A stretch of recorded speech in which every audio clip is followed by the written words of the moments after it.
शिमिलपाल core अंचल जिन्नत covered घाई स्थित एनक्लोजर रे महाराष्ट्र आसिथिबा बाघुणी जिन्नत को छड़ा जायछि। या पूर्वरु सॉफ्ट एनक्लोजर रे बाघुणी को रखी तार गतिविधि उपरे नजर रखा जायतला। या परे ताकू कोर अंचल रे छड़ा जायछि। जिन्नतर बयस 3 वर्ष। बाघुणी संपूर्ण सुस्थ थिबा कहिसंती आरसीसीएफ। गत 7 तारिख रे महाराष्ट्र तड़बा जंगल को जायतला शिमिलपाल एक स्वतंत्र 10 जणिया टीम। तड़बा जंगल में ट्रांकुलाइज करा जाई बाघुणी को स्वतंत्र जनतारे गतकाली शिमिलपाल को अणा जायतला।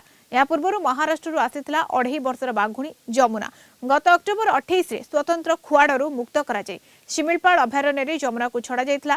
एबे द्वितीय बाघुणी जिन्नत को शिमिलपाल अणा जायछि। तबे केउठी एवं केमिति रखा जायछि बाघुणी जिन्नत से नहीं आंचलिक मुख्य वन संरक्षक तथा क्षेत्र निर्देशक शिमिलपाल व्याघ्र संरक्षण प्रकल्प प्रकाश चांद गोगनेनी अधिक आलोचना करिसेंती आम मयूरभंज ब्यूरो हेड सत्यजित सोम।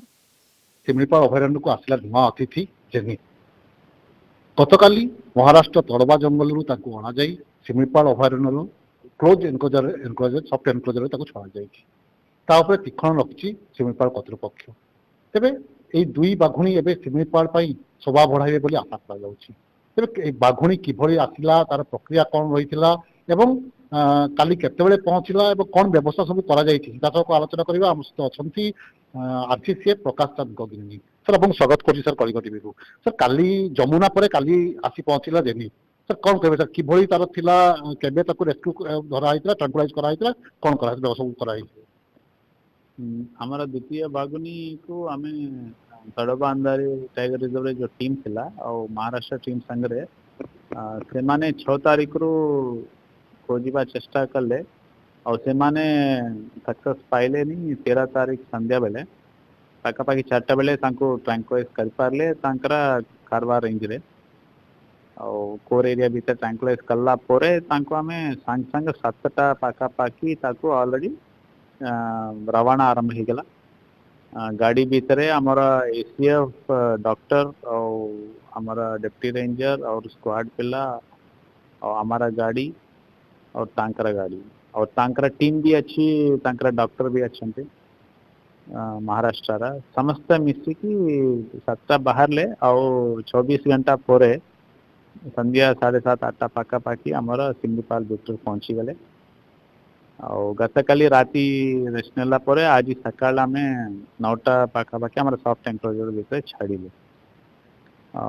छाड़ला परे अपन सॉफ्ट एनक्लोजर आम ऑब्जर्वेशन रखिलु 12-1 पर्यंत से आराम रे बुलतला चारियाडा केमती बाहरिबा बोली से चेष्टा करतला। तापरे पानी पीकी गाधेकी और आम आसला पूर्व रेस्ट नेला। हमारा सेठी पीटीजेड कैमेरा माध्यम रे आम 24 घंटा नजर रखुचु और प्रति 3 घंटा रे हमारा रिपोर्ट आसी डॉक्टर भी प्रस्तुत अच्छा केमती कौन तार गतिविधि आम आशा करुचु और किसी दिन रे शिकार करके खाइला परे रेस्ट नेला परे आमे तार गतिविधि देखी छाड़ी पारिबा शिमिलपाल भितर। जमुना कहवा बर्तमान शिमिलपाल विचरण करुच्ची विभिन्न जंगल विचरण करुच्ची ये जो एनक्लोजर रोची तले केते दिन पर आशा करा जिवो याकू जब छाड़ा जिवो जंगल को एबो जमुना सहित मिसी पारिबो बोल नहीं दीटा मिसिबार आमर कौन सी योजना से गोटे दक्षिण गोटे उत्तर पटा में छाड़िलु कहीं दीटा फीमेल टा अलग अलग टेरिटरी नेबे तेणु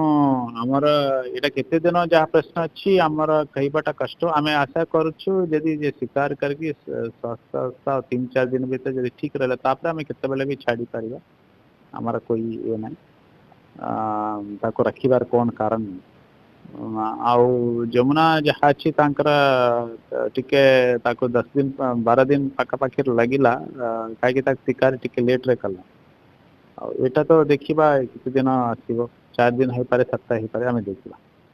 निश्चित भाव शुणुले जो भाव कि जेनित को बर्तमान सॉफ्ट एनक्लोजर रखा जाइए चहला पाखरे एक एनक्लोजर प्रस्तुत कर रखा जाइए से शिकार कला परे ताकू जंगल को छड़ा पौर अंचल को छड़ा एवं पुणी थे सी शिमिलपाल अभयारण्य विचरण कर निज एरिया प्रस्तुत कर। मयूरभंज वीडियो देवेंद्र दास सत्यजित सोम कलिंग टीवी।